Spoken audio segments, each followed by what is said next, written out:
So have you ever been annoyed with the lackluster economy in Skyrim? Well, I have a few mods to show you in order to fix that issue.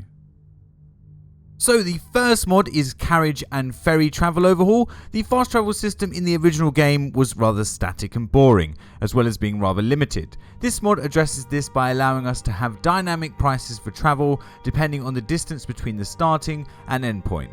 It gives a lot of different options and will stop near towns as well as large cities. Prices can also be customized via console commands if you feel like they're too high or too low. This second mod is More Expensive Mercenaries, Horses and Houses. This mod does exactly that. I always felt that buying a house or purchasing some help was far too cheap, especially in the mid to end game, because by that time you would have had enough money to play with.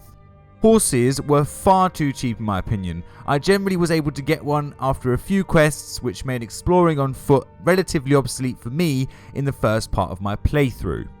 Mercenaries are now 1,500 gold, horses 2,500 and houses have changed in accordance to their general price.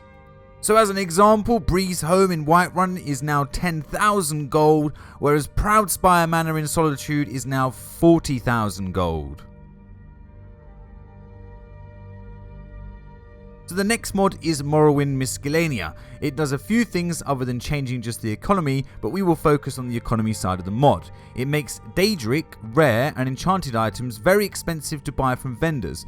You will also profit from selling these items to vendors as well. It is supposed to be used in conjunction with a mod called Morrowind, which changes the dynamics of loot depending on specific areas and your character's level. Next we have ChocolateNoodle's Little Balance mods, more specifically the economy module, which aims to increase vendor gold and changes how much you can earn from goods and how much they cost from vendors in general. So rare and enchanted items are expensive and vendor gold has been raised in accordance to the increase in price, so you also benefit from finding items which are worth a lot of gold. So for an example, I have a pair of gold earrings that are worth 150 gold, but when I attempt to sell them, I'm only going to be getting 32 gold. So this makes things a bit more interesting and will make you want to put more perk points into a tree like Speechcraft in order to get better prices. And lastly, the mod allows you to sell stolen goods to Khajiit caravans, which is obviously a nice added touch to thieves out there.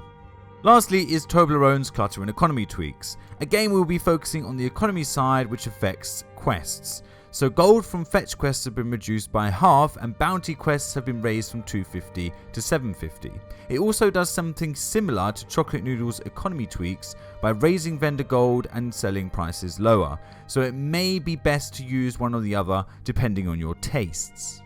Some of these mods can be used together, however mods that focus on changing prices may conflict and you might want to use just one.